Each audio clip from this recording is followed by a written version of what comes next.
கடந்த நாளில் சுத்திகரிப்புக்காக முழுவதுமாய் ஒப்பு கொடுத்தோம். சுத்திகரிக்கப்பட்டிருக்கிறோம். எத்தனை பேருக்கு அந்த நிச்சயம் இருக்கு? சத்தமே வரமாட்டேங்க. ஆமென்.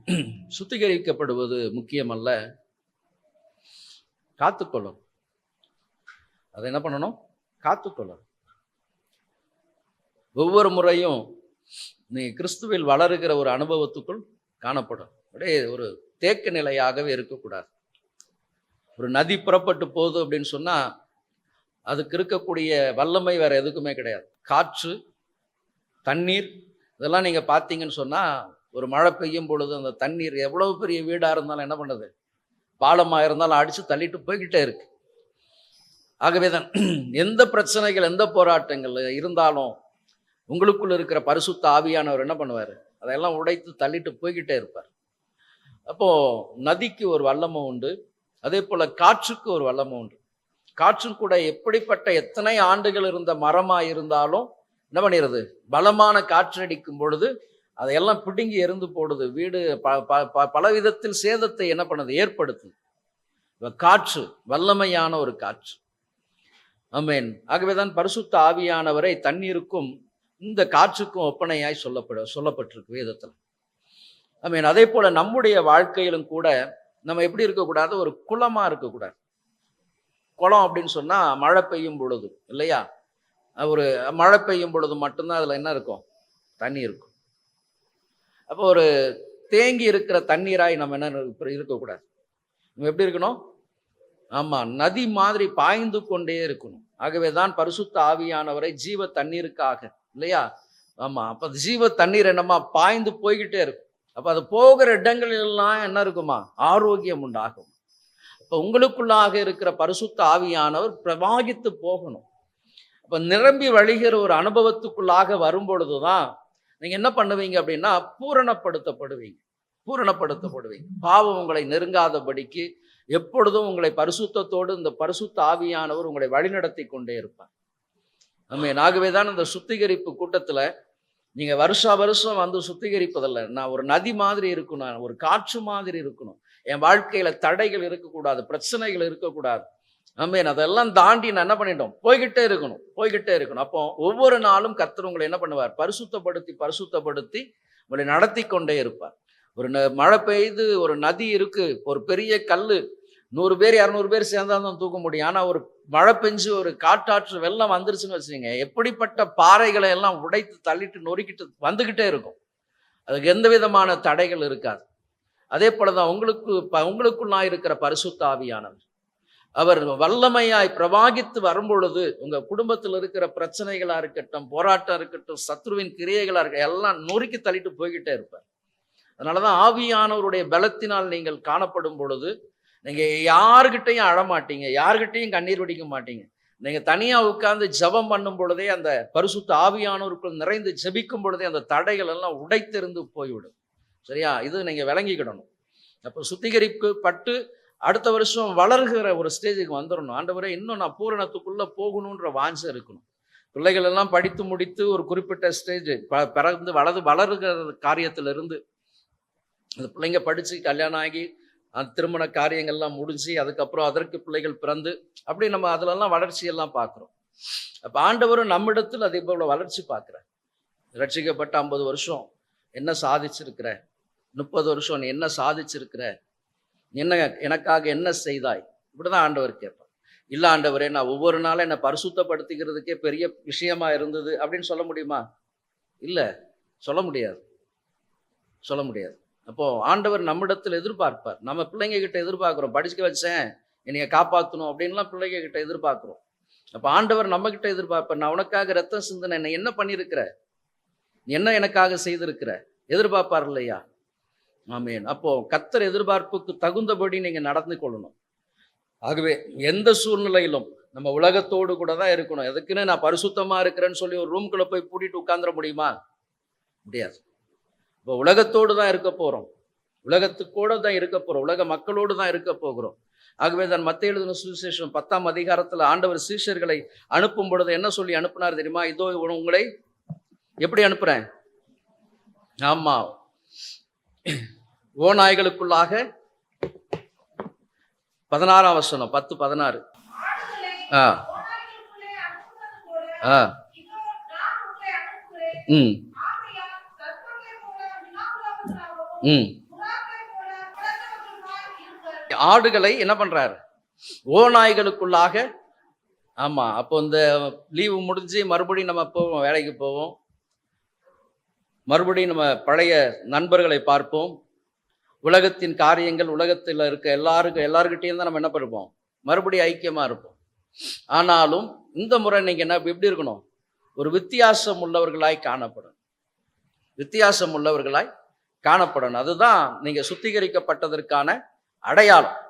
முன்னாடி நம்ம எல்லாமே உட்கார்ந்து பேசலாம், எல்லா கதையும் பேசலாம். ஆனா இப்போ ஆண்டவர் என்ன சொல்லியிருக்கிறார்? உங்களை ஆடுகளை எங்க அனுப்புறாராம்? மறுபடியுமா அதே நண்பர்கள்கிட்ட தான் அனுப்புவார், அதே பகைஞர்கிட்ட தான் அனுப்புவார், அதே எந்த அதிகாரி கடினமாய் நடத்துகிறாரோ அங்கதான் அனுப்புவார். முன்னாடி நீங்க வாக்குவாதம் பண்ணிருக்கலாம், சண்டை செஞ்சிருக்கலாம். ஐயா, உன்னால முடிஞ்சதை நீ பாரு, என்னால முடிஞ்சதை பாரு அப்படின்னு சொல்லியிருக்கலாம். இப்ப நீங்க அப்படி சொல்ல முடியாது. ஏன்? எதற்காக? அப்ப சுத்திகரிக்கப்பட்டிருக்கிறீங்க. பரிசுத்தத்தோடு கூட நான் ஜீவிக்கணும் அப்படின்னு ஒப்பு கொடுத்துருக்கிறீங்க. அப்ப இதுக்கெல்லாம் மறுபடி பிசாசு உங்களை விட்டுருவானா? சரி, உங்க பரிசுத்தம் ஆக்கிட்டாங்க, அதனால சரி உங்களை விட்டுறலாம் அப்படின்னு சொல்லி பார்ப்பானா? நேத்தே நிறைய பேர் வீட்டில் போராட்டம் இருந்திருக்கும். நேத்தே உங்களுக்கு பரிசுத்தத்துக்கு விரோதமான போராட்டங்கள் தான் அதிகமாக இருந்திருக்கும். பிசாசு விடவே மாட்டான். மறுபடி அந்த உழைக்குள்ளாக தான் உங்களை தள்ளும்படி பார்ப்பான். அதனாலதான் ஆண்டவர் சொன்னார், நான் என்ன பண்றேன், உங்களை ஆடுகளை ஓநாய்களுக்குள் அனுப்புவது போல நான் அனுப்புறேன். அப்போ மறுபடியும் நீங்க யார்கிட்ட தான் போறீங்க? உலகத்து மக்கள்கிட்ட தான் போக போறீங்க. அப்ப அதுக்கு தான் உங்களுக்கு ஆண்டவர் பரிசுத்த ஆவியானவரை கொடுத்திருக்கிறார். ஏன் பரிசுத்த ஆவியானவரை கர்த்தர் நமக்கு கொடுக்கணும்? ஏன் சுத்திகரிப்புக்கு பின்பதாக பரிசுத்த ஆவியானவருடைய வல்லமையினால் ஏன் நிரப்பப்படணும் அப்படின்னு சொன்னா, இந்த உலகத்தில் ஓநாய்களுக்கு நீங்க என்ன பண்ணணும்? தப்பி பிழைக்கணும். ஆமேன். அவர்களை ஓட விடணும். ஆமேன். உங்களை பார்த்து அவர்களுக்கு என்ன இருக்கணும்? பயம் வரணும். நீங்க அவங்களை பார்த்து பயந்து ஓடக்கூடாது. ஆமேன். அவர்கள் உங்களை பார்த்து பயந்து ஓடணும். ஏதோ ஒரு வித்தியாசத்தை இந்த மகள்கிட்ட பார்க்கிறேன், இந்த மகன்கிட்ட பார்க்கிறேன், முன்னாடி இருந்த மகள் கிடையாது, முன்னாடி இருந்த மகன் கிடையாது, ஏதோ ஒரு வித்தியாசம் காணப்படுது அப்படின்னு யார் சொல்லணும்? உங்களுக்கு எதிராக இருக்கக்கூடியவங்க. முன்னாடி எதுனாலும் சரி அமைதியா போவான், அப்படி இல்லை, அவனை பார்த்தாலே நமக்கு பயமா இருக்குது. அப்போ இதுதான் கர்த்தர் உங்களுக்கு கொடுக்கிற பலன். ஆமென். ஆகவே இனி வருகிற நாட்களில் அதிகமாய் பரிசுத்த ஆவியானவருடைய அபிஷேகத்திற்காக, வல்லமைக்காக காத்திருங்க. அதிகமாய் நிரப்பப்படணும். ஏதோ ஒரு நாள் அந்நிய பாஷையோடு விடக்கூடாது. அந்த பரிசுத்த ஆவியானவருக்குள்ளாய் நிரப்பப்பட அநேக அனுபவங்கள் இருக்கு. பரிசுத்த ஆவியானவருக்குள் நிறைந்து ஒரு அனுபவம் மட்டும் அப்படி அந்நிய பாஷையோடு நாங்கள் கிடைச்சிட்டு அப்படின்னு இல்லை, நிறைய அனுபவங்கள் இருக்கு. அந்த அனுபவங்களுக்குள்ளாகலாம் நீங்க என்ன பண்ணணும்? வளரணும். சரியா? ஆமா. அப்போ கற்றுக்கொள்ளுகிறவனை போல ஒவ்வொரு நாளும் ஆண்டவருடைய சமூகத்துல உட்காரணும். இன்னைக்கு ஒரு சில காரியங்களை சொல்லி நம்ம அப்படியே ஜெபத்திற்குள்ளாய் கடந்து போக போறோம். வேலை ஸ்தலத்துல நீங்க பாத்தீங்க அப்படின்னா, இன்னைக்கு கூட்டத்துக்கு ஒரு முக்கியமான ஒரு காரியம் இருக்கு. இப்போ வேலை ஒரு நாளைக்கு எத்தனை, ஒரு ஸ்கூல்னா ஒரு 4 மணி நேரம், 4 மணி வரை, காலை 9ல இருந்து 4 மணிக்கு வேலை. அதே போல் ஆஃபீஸ்னா காலையில் உங்களுக்கு 10 மணிலேருந்து எத்தனை மணி வரையும்? ஆமாம், 5 மணி வரைக்கும். அப்போ எக்ஸ்ட்ரா ஒரு 2 மணி நேரம் 3 மணி நேரம் நீங்கள் வேலை செய்கிறீங்கன்னா அதுக்கு காரியம் என்ன? அதுக்கு என்ன சொல்லுவாங்க? ஓட்டி. அதுக்கு எவ்வளோ சம்பளம்? சொல்லுங்க சத்தமா. டபுள் சம்பளம். இன்னைக்கு கூட்டமும் அப்படிதான். இன்னைக்கு கூட்டமும் 2 மணிக்கு கிடையாது, 6 மணி வரையும் சொல்லியிருக்கிறாங்க. இதுக்கு நாங்கள் சம்பளம் நாங்கள் கொடுக்க போறது கிடையாது. ஆண்டவர் உங்க வாழ்க்கையில கொடுப்பார். அப்போ அதை பார்த்து தான் நீங்க எந்த அளவுக்கு இங்க உட்கார்ந்து இருக்கிறீங்கன்றது எங்களுக்கு தெரியும்.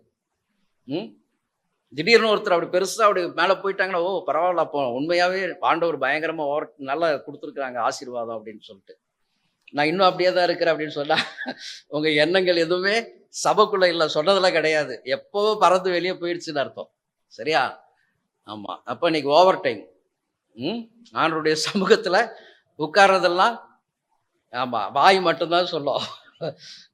சரி, இப்போ ஒரு சில காரியங்களுக்காக நம்ம ஜெபிக்க போகிறோம். அப்போ என்னென்ன காரியத்திலெல்லாம் நான் நேற்று சுத்திகரிக்கப்பட்டிருக்கேன், இந்த நாளில் நான் எப்படியெல்லாம் காரியம் செய்யணும், எப்படி இனிமேல் என்னை காத்துக்கொள்ளணும், எந்தெந்த மாதிரியான காரியத்திலிருந்து என்னை விலக்கி கொள்ளணும், இதை நம்ம பார்க்க போகிறோம். அப்படி வாசிக்கும் பொழுது நீங்கள் வாசிக்கலாம், எரேமியாவின் புஸ்தகம் 3ஆம் அதிகாரம் 22ஆம் வசனம். ஆ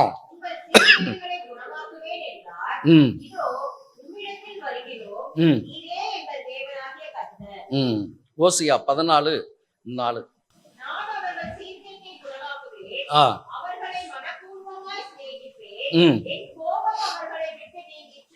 ஆமென். அவர்கள் சீர்கேடை நான் என்ன பண்ணுவேன்னா, ஆமா, குணமாக்குவேன். அவர்கள் சீர்கேடு. ஆமென். அப்ப நேற்று சுத்திகரிக்கப்பட்டிருக்கோம். இந்த சீர்கேடு அப்படின்னு சொல்லும் பொழுது என்னென்ன சீர்கேடுகள் எல்லாம் நம்ம இடத்துல காணப்படுது, சீர்கெட்ட பிள்ளைகளே. அப்போ இந்த சீர்கேடுகளை கர்த்தர் நம்ம என்ன பண்ணணுமா, குணமாக்கணும். இந்த சீர்கேடுகளை குறித்து வேதத்தில் நம்ம அதிகமாய் வாசிக்கும் பொழுது ஏலியின் குமாரர்கள் ஆண்டவருக்கு பயந்து நடக்கவே இல்லை, ஆண்டவருக்கு பயந்து ஊழியம் செய்யவே இல்லை. அவர்களுக்கு கொடுக்கப்பட்ட ஆண்டவருக்கென்று ஜனங்கள் கொடுத்த காணிக்கையெல்லாம் எப்படி கொடுத்தாங்களா, வேதனையோடு கூட கொடுத்தாங்க, உற்சாகமாய் கொடுக்கல, சஞ்சலத்தோடு கூட கொடுத்தாங்க. இப்படியெல்லாம் ஒரு அநியாயத்தோடு கூட நடந்து கொண்டாங்க. யார்? ஏலியின் பிள்ளைகள். அப்ப இப்படிப்பட்ட அந்த சீர்கேடுகள் அப்போ ரொம்ப ஜாக்கிரதையாய் நம்ம நடக்கணும். நாமும் கூட பல நேரத்துல இப்படிப்பட்ட ஒழுங்கீனங்கள் அதிகமாய் நம்ம இடத்துல காணப்படுது. ஒழுங்கீனங்கள், இந்த ஒழுங்கினங்கள் தான் ஒரு சின்ன காரியங்கள் தான் என்ன பண்ணுமா, ஒரு பெரிய மரணத்திற்கு நேராய் கொண்டு போகுமா. ஒரு நல்ல ஒரு கதை உண்டு. ஒரு தாய் தன்னுடைய மகனை வளர்க்கிறாங்க. அப்படி வளர்த்து கொண்டு வரும்பொழுது ஒரு நாள் பக்கத்து வீட்டில் இருந்து ஒரு பையன், அந்த மகன் என்ன பண்ணிட்டான், ஒரு ஊசியை கொண்டு வந்துட்டான். அப்போ அந்த ஊசியை கொண்டு வந்தோன்னா அந்த தாய் ரொம்ப சந்தோஷப்பட்டு, ஓ நல்லா காரியம் செஞ்சிருக்கிற அப்படின்னு சொல்லிட்டு அந்த பையனை என்ன பண்ணியிருக்கிறாங்க, உற்சாகப்படுத்திருக்கிறாங்க.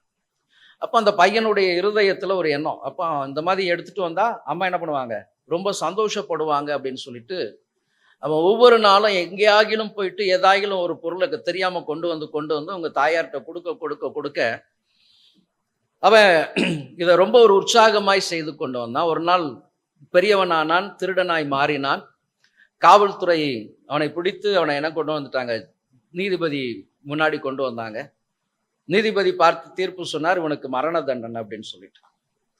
அப்போ இவன் செய்த தவறுக்கு மரணம் தான் தண்டனையா இருக்கும் அப்படின்னு சொல்லிட்டு மரண தண்டனை கொடுத்துட்டார்.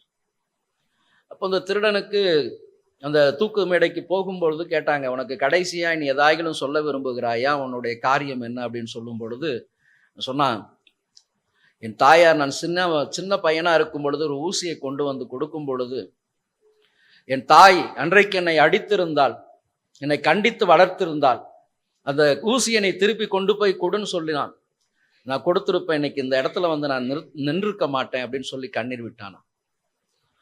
அப்போ ஒரு சின்ன பிழைதான் என்ன பண்ணுது, மரணத்திற்கு நேராய் கொண்டு போகுது. அதே போலதான் உங்க வாழ்க்கையில சின்ன காரியம்தானே அப்படின்னு சொல்லி நீங்க நினைக்கிற அந்த சின்ன காரியம்தான் துணிகரமான பாவத்துக்கு நேராய் கொண்டு போயிடும். அதனாலதான் சீர்கெட்ட பிள்ளைகளே, உங்கள் சீர்கேடுகளை குணமாக்குவேன்.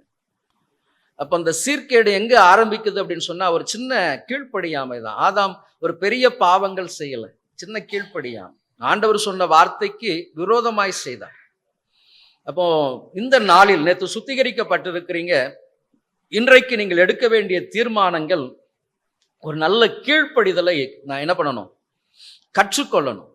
கீழ்ப்படிதலின் அனுபவத்துக்கு நேராய் வரணும்.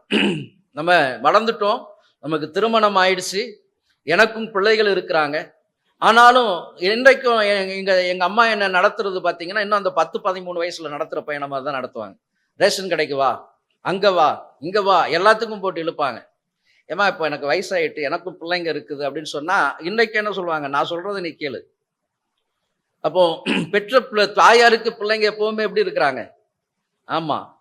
அப்போ இந்த காரியங்கள் போலதான் கர்த்தர் நம்மை ஒரு கீழ்ப்படிதலுக்கு நேராக, நடத்தும்படியாக தான் கர்த்தர் வாஞ்சிக்கிறார்.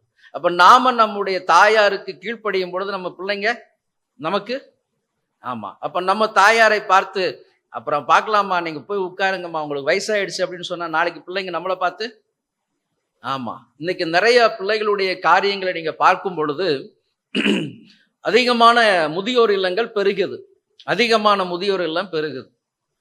அப்போ ஒரு தலைமுறை அப்படி பின்னாடி நீங்க பார்த்தீங்க அப்படின்னு சொன்னா, ஏன் இந்த ஓல்டேஜ் ஹோம் ரொம்ப அதிகமாய் விரிந்து இருக்கு, காணப்படுது அப்படின்னு சொன்னா, போன ஜெனரேஷன் அப்படி இருக்கும்போது நீங்க திரும்பி பார்த்தீங்கன்னு சொன்னா நிறைய பேரண்ட்ஸ் என்ன பண்ணாங்க, பிளே ஸ்கூல் அப்படின்னு ஆரம்பிச்சாங்க. நீங்க பார்த்தீங்கன்னா ஒரு 10-15 வருஷத்துக்கு முன்னாடி தான் இந்த பிளே ஸ்கூல்னு ஆரம்பிச்சாங்க. அப்ப பிள்ளை பிறந்து ஒரு தாய் கிட்ட எவ்வளவு நாள் இருக்கணும், குறைஞ்சது ஒரு 5 வருஷமாவது அந்த தாய் கிட்ட இருக்கணும். ஆனா நம்ம வேலைக்கு போகிற அவசரத்துல பிள்ளைங்களை எங்க கொண்டு போய் விட்டுட்டோம், எத்தனை வயசுல, ஆமா, ஒரு வயசு அப்படிலாம் இப்பெல்லாம் ஃபாரின்லாம் பார்த்தா 6 மாசத்துலயே விட ஆரம்பிச்சிடுறாங்க. அப்ப அந்த 1 வயசு 2 வயசுல நீங்க கொண்டு போய் விடுறீங்க. இப்ப பிள்ளைங்க வளர்ந்து பெருசாகி வேலைக்கு போக ஆரம்பிச்சுட்டாங்க. இப்போ யாருக்கு, பிள்ளைகளுக்கு யார் பாரமா இருக்கிறா, பெற்றோர் பாரமா இருக்கிறாங்க. ஏன், நீங்க அவங்க கிட்ட அன்பு காண்பிக்கல, அந்த பிள்ளைகளை அரவணைக்கல. அந்த பிள்ளைகள் வீட்டுல இருந்தா தொந்தரவா நினைச்சாங்க. என் வேலை, என்னுடைய சம்பளம், என் குடும்பம், நான் இப்படி இருக்கணும், அந்த லக்ஸுரி லைஃபை தான் பார்த்தாங்க. ஆடம்பரமா ஜீவிக்கணும், பிள்ளைகளை பாசமா வளர்க்கணும் அப்படின்னு சொல்லி யாருக்கும் அந்த நேரத்தில் அக்கறை இல்லை. நீங்க நல்லா கவனிச்சு பாருங்க. அப்ப அந்த பிள்ளைகளை அரவணைக்க வேண்டிய தாய் தகப்பன் அரவணைக்காதபடி பணம் ஓடுனாங்க. இன்னைக்கு பணத்தை சம்பாதித்தாங்க, ஆனா பிள்ளையை என்ன பண்ண முடியல, ஆதாயமாக்கி கொள்ள முடியல. பணம் இருக்கு. இன்னைக்கு நிறைய நீங்க ஃபெய்த் ஹோம்ல போயிட்டு அந்த ஓல்டேஜ் ஹோம்ல எல்லாம் போனீங்கன்னா அவங்க சொல்லுவாங்க, நாங்க பேயிங் கெஸ்டா இருக்கிறோம் அப்படின்வாங்க. எங்க பிள்ளை மாசம் பணம் அனுப்பிடுது அப்படின்னா. அன்னைக்கு நீங்க உங்க பிள்ளைக்கு பணத்தை கட்டி பிளே ஸ்கூல்ல சேர்த்தீங்க. இன்னைக்கு உங்க பிள்ளைங்க உங்களை எங்க கொண்டு வந்துட்டாங்க, ஆமா, நீங்க மனுஷன் எதை விதைக்கிறானோ அதை தான் நீங்க அறுக்க முடியும். அப்ப பிள்ளை என்பது பெற்றோருடைய அரவணைப்புல இருக்கணும். தாய்க்கு அந்த எப்படி சொல்றது, தாய் தகப்பன் அந்த பிள்ளைகளுக்கு அன்பை ஊட்டி வளர்க்கணும், அரவணைப்போடு கூட நடத்தணும், சொல்ல வேண்டிய காரியத்தை சொல்லி வளர்க்கணும். ஆனா இன்னைக்கு நம்ம பிள்ளை வளர்ப்புல எப்படி இருக்கிறோம், பிள்ளை வளர்ப்புல தவறுறோம். அதனால இதெல்லாம் மைண்ட்ல வச்சுக்கிடுங்க. அப்போ இப்படிப்பட்ட காரியங்கள்லாம் நீங்க சின்ன வயசுல எதை விதைக்கிறீர்களோ அதை தான் என்ன பண்ண முடியும், அறுவடை செய்ய முடியும். ஆமென். வந்திருக்கிற கர்த்தருடைய ஜனமே, அப்ப சீர்கேடு அப்படின்னு சொல்லும் பொழுது நம்ம குடும்பம், எங்க தூரத்திலாம் போக வேண்டாம், அந்த குடும்பம் இந்த குடும்பம், நம்ம குடும்பத்தையே பார்த்துக்கலாம். நம்ம குடும்பத்தை நம் பிள்ளைகளுக்கு அன்போடு கூட நடத்தும் பொழுது அந்த பிள்ளைங்க நம்ம விட்டு எங்கேயுமே போகவே போகாது. சரியா? அதை நல்லா மைண்ட்ல வச்சுக்கிடுங்க. அப்போ ஒரு 3 காரியம், நான் என் சீர்கேட்டை குணமாக்கணும் அப்படின்னு சொன்னா ஒரு 3 காரியத்தில் நான் விலகி செல்லுகிறவனாய் காணப்படணும். வாசிக்கலாம், சங்கீதங்களின் புஸ்தகம் 26வது சங்கீதம் 4ஆம் வசனத்தை வாசிங்க.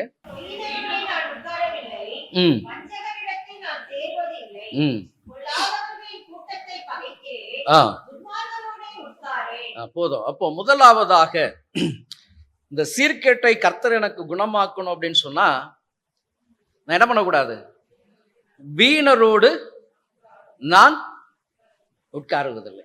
இதுதாங்க சுத்திகரிப்புக்கு பின்பதாக உங்க வாழ்க்கையில ஒரு சில மாற்றங்களை நீங்க என்ன பண்ணணும், ஏற்படுத்தி கொள்ளணும். வீணரோடு அப்படின்னு சொன்னா, இந்த வீணர் அப்படின்னு சொல்லும் பொழுது சோம்பேறிகள், எதற்குமே பிரயோஜனம் இல்லாதவர்கள், எந்த விதமான கீழ்ப்படிதலுக்கும் உட்படாதவர்கள். நீங்க பாத்தீங்க அப்படின்னு சொன்னா நிறைய அந்த நாட்கள் எல்லாம் பாத்தீங்கன்னா ஒவ்வொரு சிவரு இருக்கும், வீட்டுல காம்பவுண்ட் வால் இருக்கும், அந்த காம்பவுண்ட் வாலுக்கு மேல ஒரு 4 பேர் 10 பேர் உட்கார்ந்துருப்பாங்க.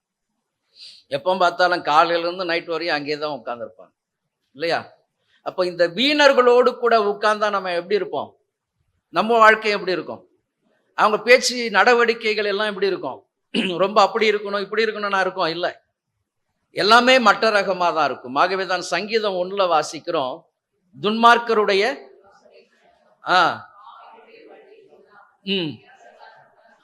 அப்படின்னு சொல்லும் பொழுது தீமோத்தேயுக்கு பவுல் சொல்லும் பொழுது அது அழகா சொல்லுவார், கிழவிகளின் பேச்சு.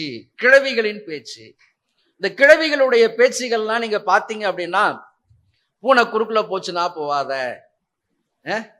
அங்கே பார்க்காத, அவ வர எதிர்த்த மாதிரி போவாத. இந்த பழங்கதைகள், கட்டுக்கதைகள், எதுவுமே உபயோகம் இல்லாத கதைகளை சொல்லி சொல்லி சொல்லி என்ன பண்ணிடுவாங்க, முடக்கிடுவாங்க. ஒரு இடத்துக்கு நான் போறேன், ஒரு நல்ல விஷயத்துக்கு நான் போறேன், என் மகனுக்கு என் மகளுக்கு ஒரு பெண்ணை பார்க்க போறேன் அப்படின்னு சொன்னா, வீட்டில் இருக்கிறவங்க எல்லாம் சொல்லுவாங்க, எதிர்த்த மாதிரி யார் வரா, குறுக்குல யார் வரா, இப்படி யார் வரா. ஒரு நல்ல காரியத்திற்கு போகும் பொழுது இப்படிப்பட்ட காரியத்தை எல்லாம் சொல்லி தடை பண்ணி விட்டுருவாங்க. அப்போ இதெல்லாம் வீணர்களுடைய வார்த்தைகள். அப்ப அந்த வீணர்களுடைய வார்த்தைகளை கேட்டுக்கொண்டிருந்தா வாழ்க்கையில நீங்களும் முன்னேற முடியாது, உங்களை சார்ந்தவர்களும் என்ன பண்ண முடியாது, முன்னேற முடியாது. அப்போ இந்த ஜோசியம் பார்க்கறது, அந்த ஜோசியம் பார்க்கறது, இப்படி செய்யறது, அப்படி செய்யறது, நாள் பார்ப்பது, இந்த காரியங்கள் எல்லாம் பார்த்தீங்கன்னா வீணர்களுடைய காரியங்கள். ஆமென். கர்த்தர் உங்களுக்கு எல்லா நாளும் ஆசீர்வாதமான நாளை தான் வச்சிருக்கிறார். எல்லா நாளும் ஆசீர்வாதமான நாட்கள் தான். அப்போ உங்களுடைய காரியங்களை நீங்க தான் என்ன பண்ணணும், ஆண்டவருடைய சமூகத்தில் அமர்ந்து கேட்டு தெளிவாய் செய்யணும். அப்ப இந்த வீணர்களுடைய கூட்டம் என்பது எதற்குமே பிரயோஜனம் இல்லாதது. இன்றைக்கு அநேகருடைய வாழ்க்கை ஆசீர்வாதமாய் கட்டப்படாததற்கு காரணம் என்ன அப்படின்னு சொன்னா, இந்த வீணர்களுடைய கூட்டத்தோடு கூட உட்கார்ந்துட்டு வீணர்களோடு பேசிக்கொண்டு திரிந்து கொண்டு இருக்கிறபடினாலதான் பயனில்லாத ஒரு வாழ்க்கை வாழ்ந்து கொண்டு இருக்கிறோம். நீங்க நல்லா பாத்தீங்கன்னா சாலமோனுடைய மகன் யெரொபெயாம் இல்லையா, ரெகோபெயாம் யெரொபெயாம் அப்படின்னு சொல்லிட்டு, அப்போ சாலமோனுடைய மகன் இந்த யெரொபெயாம் என்ன பண்ணா, யாருடைய ஆலோசனையை கேட்கலையா, வயசுல பெரியவர்களுடைய ஆலோசனையை கேட்காதபடிக்கு தன்னுடைய சார்ந்து தன் வயதுக்கு ஒத்த நண்பர்களுடைய வார்த்தைகளை கேட்டு என்ன பண்ணிட்டான், எல்லாத்தையுமே மாத்தினா அழிவை சம்பாதித்தான். அப்ப வீணர்களுடைய கூட்டம் என்பது மெச்சூரிட்டி இல்லாத ஒரு காரியம். ஆனா அவங்க பேசுற பேச்செல்லாம் பாத்தீங்கன்னா ரொம்ப ஹையாரு பேசுற மாதிரி இருக்கும், ரொம்ப புத்திசாலியாய் பேசுற மாதிரி இருக்கும். ஆனா வெறும் காத்தடிச்ச பலூன் மாதிரி தான், காத்து போயிடுச்சுன்னா ஒண்ணுமே இருக்காது. சரியா? அப்ப இதுதான் வீணர்களுடைய கூட்டம். அப்ப இந்த சோம்பேறித்தனமான கூட்டத்தோடு கூட உங்களுக்கு என்ன இருக்கக்கூடாது, ஐக்கியம் இருக்கக்கூடாது. இப்படிப்பட்ட ஐக்கியம் இருந்ததுன்னா நீங்க மறுபடியும் எங்க வந்துருவீங்க, சீர்கேடுக்கு தான் வருவீங்க. உங்களால் யாருக்கும் பிரயோஜனம் இருக்காது, உங்களால் யாருக்கும் எந்த விதத்திலும் பயன் இருக்காது. அப்ப இப்படிப்பட்ட வெட்டியான வார்த்தைகளை பேசுவதை, வெட்டியான காரியங்களை செய்வதை நீங்க என்ன பண்ணணும், விடணும். நண்பர்கள், அப்படிப்பட்ட நண்பர்கள் யாராகிலும் இருந்தா, அப்படிப்பட்ட தொடர்புகள் இருந்தா இன்னைக்கு என்ன பண்ணுங்க, அதெல்லாம் கட் பண்ணணும். நேற்று உங்களுக்குள்ளா இருந்ததை எடுத்தீங்க, இன்னைக்கு உங்களை சூழ்ந்து இருக்கிற காரியங்களை கட் பண்ணணும். அதனாலதான் ஆடுகளை எங்க அனுப்புறார், ஓ நாய்களுக்குள்ளாக அனுப்புவது போல. அப்ப இந்த வீணர்கள் கூட்டத்தில் நீங்கள் இருந்தால் உங்களுடைய வாழ்க்கை யாருக்குமே பிரயோஜனம் இல்லாதபடி போய்விடும். தயவு செய்து ஆமென், இதை அறிந்து கொள்ளுங்க. நிறைய பிள்ளைகளுடைய காரியங்களை பார்க்கும் பொழுது வீணர்களோடு கூட சேர்ந்தவர்களுடைய வாழ்க்கை எந்த விதத்திலும் பிரயோஜனமே இல்லாதபடிக்கு, ஏதோ ஒரு நாள் அந்த கூலி வேலை செஞ்சுதான் குடும்பத்தை நடத்துறாங்களே அநேகருடைய வாழ்க்கையை பார்க்கும் பொழுது. ஏன் அப்படின்னு சொன்னா, அன்றைக்கு படிக்க வேண்டிய காலத்தில், உற்சாகமாய் ஓட வேண்டிய காலத்தில் வீணர்களோடு கூட நேரத்தை செலவு செய்தபடியினால் இன்னைக்கு தினக்கூலின்னு சொல்லிட்டு போயிட்டு இருக்கிறாங்க. அன்றைக்கு கொஞ்சம் அப்படி திரும்பி சுதாரித்திருந்தால், அன்னைக்கு பெற்றோருடைய வார்த்தையை கேட்டு நன்றாக படித்திருந்தால் இன்னைக்கு நம்ம இப்படி கஷ்டப்பட வேண்டியது கிடையாது. நிறைய பிள்ளைகள் சொல்லுவாங்க, இன்னைக்கு நான் கொஞ்சம் கஷ்டப்பட்டு இருந்தா இன்னைக்கு என் பிள்ளைகளை நான் நல்லா ஆசீர்வாதமாய் வளர்த்துருக்கேன். கொஞ்சம் கஷ்டப்பட்டு இருந்தா நான் மதியீனமாய் நான் போயிட்டேன். வீணர்களோடு கூட சுற்றித்திருந்தேன், அவங்களுக்கு இவங்களுக்குன்னு அங்கங்க ஓடுனேன், எனக்கே பயன் இல்லாம போயிடுச்சு. அப்ப இந்த வீணர்கள் கூட்டம் உங்களுக்கு என்ன பண்ணும், சீர்கேடுகள் வாழ்க்கைக்கு நேராய் கொண்டு வந்தோம். அதனால நல்லா இன்னைக்கு ஒப்பு கொடுத்து ஜெபம் பண்ணணும். ஆண்டவரே, ஆகாத சம்பாஷணைகள் நல்லொழுக்கத்தை கெடுக்கும் அதே போல ஆகாத நண்பர்கள், ஆகாத சகவாசங்கள் எனக்கு வேண்டாம் ராஜா. எதுவுமே பிரயோஜனம் இல்லாத எந்த ஒரு காரியமும் நான் செய்யக்கூடாது. பிரயோஜனம் உள்ள வார்த்தை, நல்ல வேதத்தை வாசிக்கலாம், நேரம் கிடைக்கும் பொழுது நல்லா தியானிக்கலாம், நல்ல கர்த்தரோடு பேசலாம்.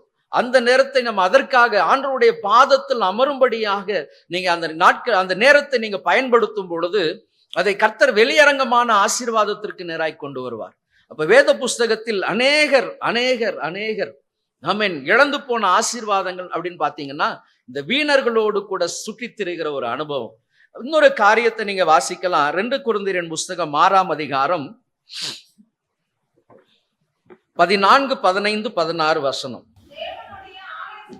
ம். ஆ. ஆ. ஆ. ம். ம்.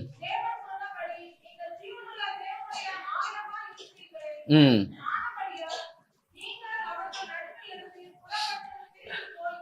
ரு- போதும் போதும். 2 கொரிந்தியர் 6ஆம் அதிகாரம் 14, 15, 16. ஆ.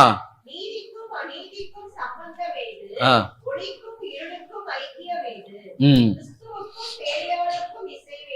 ஆ. ம். ஆமென். இது நம்ம எப்போ இந்த வார்த்தைகளை சொல்லி ஜெபம் பண்ணுவோம் அப்படின்னா, ஆமா ஜெபத்து அப்பந்தான் நம்ம சொல்லுவோம். வாழ்க்கைக்கு நமக்கும் சம்பந்தமே இல்லாத மாதிரி நம்ம இருப்போம். ஆனா இந்த வீணரோடு கூட இருக்கிற கூட்டம் எப்படிப்பட்ட கூட்டம்னு சொன்னா, அவிசுவாசிகளோடு கூட பிணைக்கப்படுகிற ஒரு கூட்டம். கிட்டத்தட்ட ஒரு எத்தனை வருஷம் இருக்கும்? ஒரு 10 வருஷத்துக்கு முன்னாடி ஒரு திடீர்னு ஒண்ணு ட்ரெண்ட் பண்ணாங்க. கூட பிறந்த உடன் பிறந்த சகோதரிக்கு எல்லாரும் பச்சை கலர் புடவை வாங்கி கொடுக்கணும். அதை யார் வாங்கி கொடுக்கணும்? அண்ணன். ஆமா, தம்பி இருந்தா வாங்கி கொடுக்கணும். அவங்க வந்து அப்படியே மேல அப்படி பயங்கரமா வந்துருவாங்க அப்படின்னு சொல்லிட்டு பச்சை கலர் புடவை கேட்டாங்க. ஆமா, அதுல யாரு அதிகமா சம்பாதிச்சான்னா துணி கடைக்காரன் தான். அதிகமா சம்பாதிச்சது துணி கடைக்காரன் தான். இந்த ஒரே முட்டாள் செய்கிற ஒரு காரியம் பாருங்க. எங்க அக்கா என்கிட்ட ஒரே தொல்லை, எனக்கு எப்படியாவது ஒரு புடவை வாங்கி கொடுத்துரு அப்படின்ட்டு. கடைசி வரைக்கும் வாங்கி கொடுக்கவே இல்லை. அப்போ இப்படிப்பட்ட காரியங்களை எல்லாம் சொல்லி நம்மளை என்ன பண்றாங்க? இந்த அவிசுவாசிகள் செய்யலாம், விசுவாசிக்கு கொஞ்சம் மூளை வேண்டாம். இப்படிலாம் இருந்தா எத்தனையோ வேதத்துல எங்கெங்கயோ சொல்லியிருக்கலாமே. பவுல் சொல்லியிருக்கலாம், பேதுரு சொல்லியிருக்கலாம், நீங்க இப்படிலாம் செய்யுங்க அப்படின்னு சொல்லியிருக்கலாமே. அப்போ இந்த அவிசுவாசிகளோடு கூட பிணைக்கப்படுகிறபடியினால் அந்த அவிசுவாசத்தின் பழக்கம் எங்க வந்துருது? குடும்பத்துக்குள்ள வந்துருது. ஏங்க அவங்க பொண்ணுக்கு இந்த மாதிரி இடத்துல பார்த்தாங்க, அதனால நம்மளும் அப்படி பார்க்கலாம் அப்படின்னு சொல்லிட்டு நம்ம அவிசுவாசிகளோடு கூட தான் என்ன பண்றோம்? நிறைய இடத்துல. இதுதான் வீணர்கள் கூட்டம். ஒரு பழமொழி சொல்லுவாங்க, ஒரு நல்ல ஒரு பழமொழியாச்சே, நடக்க மாச்சப்பட்டவன் சித்தப்பா வீட்டுல பொண்ணு கேட்டான் அப்படின்வாங்க. நடக்க மாசப்பட்டவன் ஆமா சித்தப்பா வீட்டுல வந்து பொண்ணு கேட்டான் அப்படின்வாங்க. சோம்பேறியுடைய வாழ்க்கையை சொல்லுவாங்க. அப்போ இன்னைக்கு அநேகருடைய காரியங்கள் இப்படிதான். சோம்பேறித்தனம், அலைச்சலுக்கு சோம்பேறித்தனம். இந்த இப்படிப்பட்ட சோம்பேறித்தனங்கள் எல்லாம் என்ன பண்ணிடும்? குடும்பத்தை ஒன்றுமே இல்லாமல் ஆக்கிறோம். அப்ப இந்த வீணர்கள் அவிசுவாசிகளோடு கூட விசுவாசிகளுக்கு என்ன இருக்கக்கூடாதான்? பிணைப்பு இருக்கக்கூடாது. இன்னைக்கு அதே போல வாலிப பிள்ளைங்க கிறிஸ்துவை அறியாத திருமணம், காதல் திருமணம் பண்றது தப்பு. இரண்டாவது, அதுல இன்னொரு காரியம், அந்நிய புறஜாதி பிள்ளைகளை திருமணம் பண்ணுவது மிக மிக தவறு. அதான் அதுக்கு நிறைய பிள்ளைங்க என்ன சாட்சி கொடுக்குறாங்க அப்படின்னா, ஒரு ஆத்துமாவை நாங்க என்ன பண்றோம்? அவங்க புதுசாலாம் கண்டுபிடிக்கிறாங்க ஆத்துமாக்களை. ஆமா, இதே மாதிரி திருமணம் பண்ண எத்தனையோ பேரு இருக்கிற இடம் தெரியாம போயிருக்கிறாங்க. உங்க பிள்ளைங்க யார்கிட்ட பேசுறாங்க, எங்க இருக்கிறீங்க? நம்ம சுத்திகரிக்கப்படுவது நல்லது. ஆனா நம்முடைய குடும்பத்துல இப்படிப்பட்ட காரியங்கள் வந்ததுன்னா அவங்களுடைய சுத்திகரிப்பெல்லாம் எப்படி இருக்கும்? வீணா இருக்கும். அப்போ அந்நிய நுகத்தில் விசுவாசிகளோடு கூட அவிசுவாசிகளோடு கூட ஆமா பிணைக்கப்படாதிருப்பீர்களாக. நிறைய பேர் இந்த காரியத்துல மாட்டிட்டு சிக்குண்டு வாழ்க்கைகளை தொலைத்து, குடும்பத்தின் எல்லா விதமான நன்மைகளை தொலைத்து ஒன்றுமே இல்லாம இருக்கிறாங்க. இதெல்லாம் வீணர்கள் செய்கிற மதியீனமான காரியங்கள். ஆகவே உங்க குடும்பங்களை நீங்க ஜாக்கிரதையோடு பாதுகாத்து கொள்ளும்படியாக அப்ப இந்த காரியத்துக்கெல்லாம் நீங்க என்ன பண்ணணும்? விலகி வரணும். பிள்ளைங்க கிட்ட சொல்லணும், இப்படிப்பட்ட காரியம் உன்னை படிக்க வைக்கிறது நானு. சின்ன வயசுல இருந்து உனக்கு என்னென்ன காரியங்கள் உண்டோ எல்லா காரியத்தையும் யார் பார்க்கிறோம்? நாங்க பார்க்கிறோம். அதே போல உனக்கு திருமண காரியத்தையும் மாப்பிள்ளை யார் பார்க்கணும்? பொண்ணை யார் பார்க்கணும்? நாங்க தான் பார்க்கணும். இதுதான் ஒரு நல்ல ஒரு குடும்ப வாழ்க்கைக்கு, ஆசீர்வாதமான குடும்ப வாழ்க்கைக்கு உகந்த ஒரு காரியம். ஆகவே தயவு செய்து இந்த காரியத்துல ரொம்ப ஸ்டபனா இருங்க, ரொம்ப ஸ்டபனா இருங்க. ஆமென். ஆகவே இந்த வீணர்களோடு கூட சுற்றித் திரிந்து குடும்பத்திற்கு அவப்பெயரை கொண்டு வருகிற இப்படிப்பட்ட காரியத்துக்கு விலகி ஓடும்படியாக பிள்ளைகளுக்கு புத்தி சொல்லுங்க. அது காலேஜுக்கு போற பிள்ளைகளா இருந்தாலும் சரி, படிக்கிற பிள்ளைகளா இருந்தாலும் சரி, உன்னுடைய வாழ்க்கையை தேர்ந்தெடுக்கக்கூடிய பொறுப்பு எங்ககிட்ட தான் இருக்குது, எங்ககிட்ட தான் இருக்குது. அதனால இந்த காரியம் அவிசுவாசி அந்நிய நுகத்தில் அவிசுவாசியோடு கூட பிணைக்கப்படாதிருப்பீர்கள். அடுத்தது, நீதிக்கும் அந்நீதிக்கும் சம்பந்தம் ஏது? அப்போ நீதிக்கும் அநீதிக்கும், அப்போ நீதியாய் நடக்கக்கூடிய அநேக குடும்பங்கள் பொருளாதாரத்தின் ஆசீர்வாதத்திற்காக அநீதி செய்யறாங்க. இது எப்படி அப்படின்னு சொன்னா, அந்த வீணர்களுடைய கூட்டம் தான். ஐயா, நான் வேலை செய்யற ஆபீஸ்ல எல்லாருமே லஞ்சம் வாங்குறாங்க, அதனால நான் என்ன பண்ண முடியாது, தட்ட முடியாது, அதனால நான் என்ன பண்றேன், லஞ்சம் வாங்குறேன். அப்போ ஒரு இடத்துல நீதிமானாய் நீங்கள் ஜீவிக்கணும் அப்படின்னு சொன்னா அவன் எப்படி இருக்கணும்னா பிரிந்திருக்கிறவனாய் காணப்படணும். அப்போ வீணர்கள் கூட்டத்தில் சேருகிற ஒரு மதியற்றவன் தான் என்ன பண்ணுவான் அப்படின்னு சொன்னா, பயந்து, உலகத்துக்கு பயந்து தவறு செய்வதற்கு தன்னை விற்று போடுவான். அப்போ நீங்க இன்னொரு இடத்துல நீதிமான ஒரு வேலை ஸ்தலத்துல நீங்க இருக்கிறீங்க அப்படின்னு சொன்னா, உங்களை பார்த்து உங்களுக்கு மேல் அதிகாரியே பயப்படணும், நடுங்கணும். ஏன்? உங்களுடைய உண்மையின் நிமித்தமாய். நீங்களும் அவர்களோடு கூட சேர்ந்து விட்டால் உங்களை மதிக்கவே மாட்டாங்க, யாருமே மதிக்க மாட்டாங்க, உங்க கீழே இருக்கிறவங்க கூட மதிக்க மாட்டாங்க. உங்களுடைய நீதி தான் உங்களை என்ன பண்ணும், உயர்த்தும். ஆகவே வீணர்களோடு கூட சுற்றித் திரிகிற அனுபவத்திலிருந்து தயவு செய்து, மற்றவங்க எல்லாரும் சொல்லுவாங்க, எல்லா கிறிஸ்தவங்களே சொல்லுவாங்க, நீ லஞ்சம் வாங்குறதுல தப்பு இல்லை அப்படின்னு கிறிஸ்துவை அறிந்தவர்கள் சொல்லலாம், அல்லது ஆலயத்துக்கு வர்றவங்க கிறிஸ்தவங்க சொல்லலாம். ஆனா நான் என்ன பண்ணக்கூடாது, கிறிஸ்துவை உண்மையாய் ரட்சகராக ஏற்றுக்கொண்ட நான் என்ன பண்ணக்கூடாது, உண்மையுள்ளவனா இருக்கணும். ஆகவே நான் நீதியா தான் இருப்பேன், என்ன காரியமோ அதை மட்டும்தான் நான் செய்வேன், அதுல உறுதியா இருக்கக்கூடிய ஒரு மனநிலை இருக்கணும். இன்னைக்கு நம்ம உலகத்தோடு நிறைய விஷயத்துல ஒத்து போகிறபடியினாலதான் ஆசீர்வதிக்க முடியல, கர்த்தர் நம்மை ஆசீர்வதிக்க முடியல. அந்நிய ஜனங்கள் நம்மை வேதனைப்படுத்துறாங்க, அவமானப்படுத்துறாங்க, நிந்தையாய் உமிழ்கிறாங்க. ஏன் அப்படின்னு சொன்னா, நம்ம கிறிஸ்துவுக்காக வைராகியமாய் நின்றா யாராகிலும் நம்மை கரம் நீட்டி பேச முடியுமா? யாராகிலும் கரம் நீட்டி நம்ம பேச முடியுமா? இது உண்மையுள்ளவங்க ஐயா. பயம் இருக்கும். இந்த கிறிஸ்தவர்களுக்கு விரோதமாய் ஏதாகிலும் ஒரு காரியம் செய்தால் அவர்கள் அல்ல, அவர்கள் ஆண்டவர் அவர்களுக்கு விரோதமாய் எழுந்து நிற்பார்னு சொல்லி பயம் இருக்கணும். அப்போ நீங்க அநீதியா இல்லாதபடி நீதியா இருக்கிற அந்த அனுபவம் காணப்படணும். நீதியா இருக்கணும். வேலை செய்கிற இடமா இருந்தாலும் குடும்பமா இருந்தாலும் நீதி இருக்கணும். நீதி இல்லாமல் அநீதிக்கு நீங்க இடம் கொடுத்துட்டீங்க அப்படின்னு சொன்னா டோட்டல் டேமேஜ் தான், டோட்டல் டேமேஜ். ஒரு படகுல ஒரு சின்ன ஓட்டை போதும், படகு அமிழ்வதற்கு ஒரு சின்ன ஓட்டை போதும். ஒரு பெரிய பாம்பெல்லாம் போடணும்னு அவசியமே கிடையாது. ஒரு சின்ன ஓட்டை விழுந்துட்டா அது என்ன பண்ணும், கொஞ்சம் கொஞ்சமாய் அமிழ ஆரம்பிக்கும். அது போலதான் அவங்க வாழ்க்கையில், பரிசுத்த வாழ்க்கையில், உத்தமமான வாழ்க்கையில் ஒரு சின்ன காரியம் நேர்ந்துட்டா அதுக்கப்புறம் அதை நீங்க சரி பண்ணாம விட்டுட்டீங்க அப்படின்னு சொன்னா உங்க வாழ்க்கை முழுவதும் தத்தளிப்பாய் போயிடும். ஆகவே கொரிந்தியர்ல நம்ம இந்த வசனத்தை ஜபத்துக்கு மட்டும்தான் அப்படி வாசித்துட்டு போறோம், கிடையாதுங்க. அந்நிய நுகம் என்பது சாதாரணமான காரியம் கிடையாது. இரண்டாவதாக நீதி, உத்தமமாய் நான் ஜீவிப்பேன் சொல்லி நீதிக்காக அதிகமாய் ஜெபம் பண்ண போறோம். அடுத்ததாக சொல்லியிருக்கு ஒளிக்கும், ஆமா, இந்த ஒளிக்கும் இருளுக்கும் ஐக்கியம் ஏது அப்படின்னு சொல்றோம். சினிமா படம் பார்க்கும்போது வெளிச்சத்துல பாக்குறீங்களா, இருட்டுல பாக்குறீங்களா? இருட்டு. அப்போ கிறிஸ்தவங்க இருட்டுக்குள்ள இருக்கிறான் அப்படின்னு சொன்னா என்ன அர்த்தம்? இன்னைக்கு யார் அதிகமா இருட்ட விரும்புவாங்க? திருடன், துன்மார்க்கன், விபச்சாரம் செய்கிறவன், அசுத்தமான எண்ணம் உள்ளவன் தான் இருளை அதிகமாய் தேடுவாங்க. எங்க இருள் இருக்கு, எங்கும் பார்க்க கூடாத இடம் இருக்கு அப்படின்னு சொல்லிட்டு. அதனாலதான் இருளுக்கும் வெளிச்சத்துக்கும் ஐக்கியம் ஏது? அப்ப நம்ம எப்படிப்பட்ட நம்முடைய ஃப்ரெண்ட்ஷிப்ல இன்னொரு அனுபவம், எப்படிப்பட்ட துன்மார்க்கர் நிறைய பேர் சொல்லுவாங்க, ஐயா நாங்க ஃப்ரெண்ட்ஸா இருந்தாலும் நான் குடிக்க மாட்டேன், ஆனா பார்க்கெல்லாம் போவேன், நான் ஜூஸ் குடிப்பேன் அப்படின்லாம் செய்வாங்க. ஒரு நாள்ல விழுந்து போ.